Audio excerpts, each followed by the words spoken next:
Hello friends, today that I would like to discuss that how to make a question paper successfully.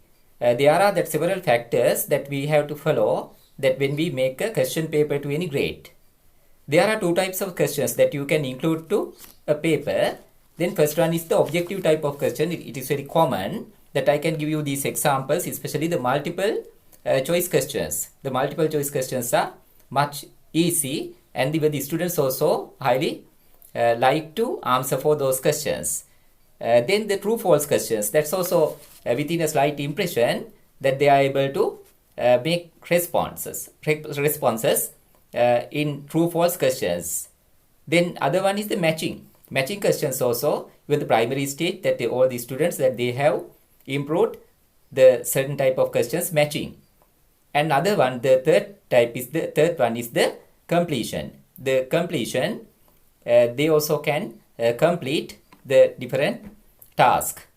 And all those are the objective type of questions that you can use when you prepare a question paper to any grade. Then other one is the subjective type.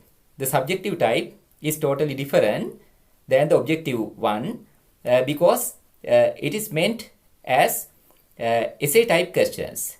Essay type questions also in short essay type questions, and other one is the extended response essays. Extended response essays are the second one. Then for the English paper that we can use all those things most effectively.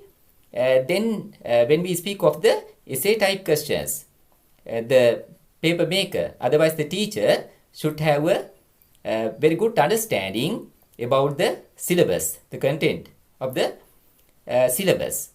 Otherwise, the user won't be able to answer properly for your questions, because that you may have prepared in another question, the student will misunderstand it and they will respond in another way.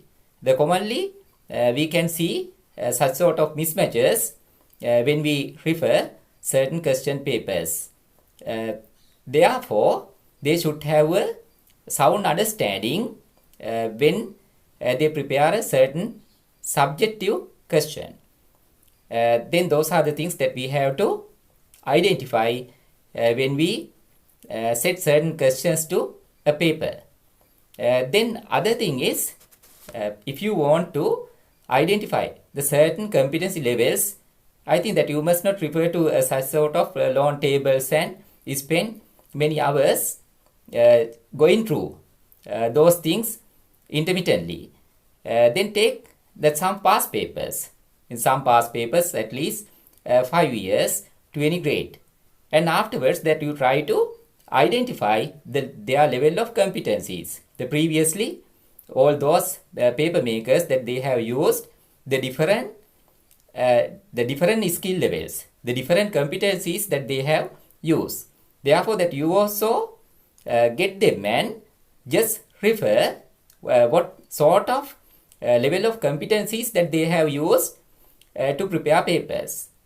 Then example, the first question that we know that every year the same type. Then that you identify the competency level and make a similar question. Like that complete paper that you will be able to do without any anxiety. Otherwise, it will be a big problem that how to select the certain specified questions to the paper. Then that I know that some teachers that they have the certain big files and that they have stored there and just select and there are not suitable questions to set to the paper. That's why that first of all that we want to identify their competency level and then that use the opportunity to set the most accurate level of competency to your paper.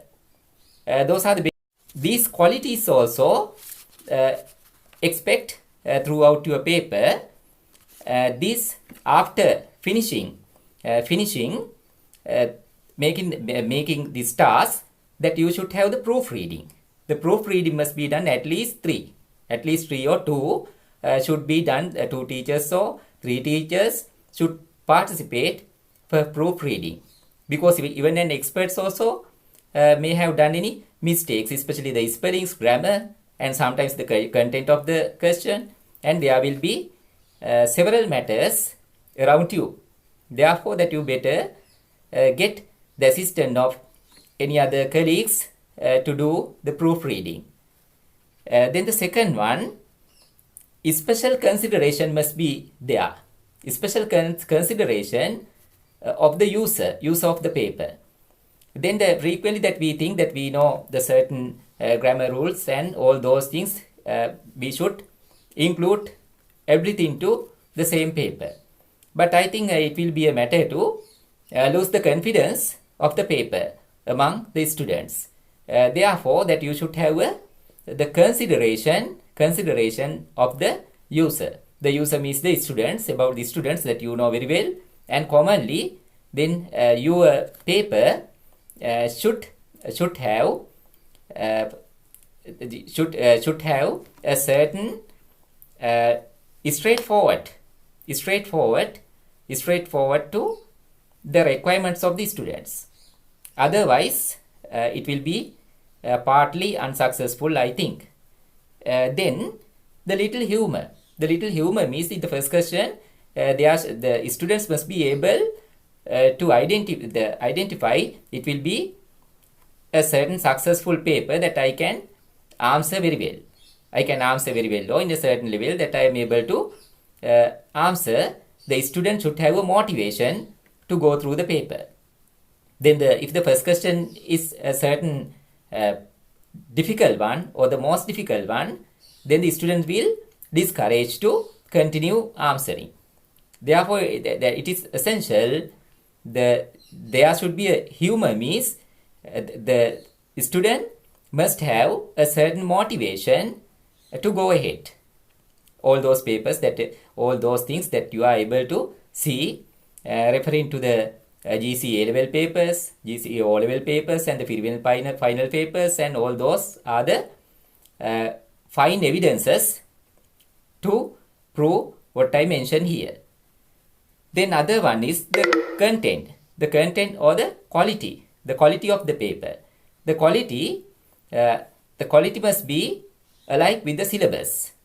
The syllabus, then when we speak of a certain level, the paper also equivalent to that grade. It should not be higher than the expected grade or lower than the expected grade. Therefore, it is much important, the content and the quality. The quality must be there. Other one is the meaningfulness. The meaningfulness, what I mean there is the student should have a value of the question. They should have the value. Then they must be able to identify the value of the question, not just flow of questions to answer and get marks. There should be something offer to the student, and they also should understand the value of the particular question. Then the fairness. The fairness means the appropriacy. Appropriacy in every grade. The question should have a certain appropriacy to the textbook. Not randomly, just that we think those questions must be included there, are not well experienced tasks. Therefore, appropriacy must be there. With the fairness, the students must be able to answer to a made question paper. Then other one is the reliability. The reliability, all those participants should have a certain confidence over the paper. This is our syllabus. Afterwards, that we can continue, that we can keep on answering, and we will be able to have marks. Like that, they should have the reliability of the question paper. Otherwise, it is not appropriate. It is not appropriate to our requirement. Then there will be again a matter for you. Therefore, all those things are much important when you make a paper. Then please that you follow all these, that when you prepare a certain paper. Goodbye for now. Again that I will get the new things to you in future. Thank you so much.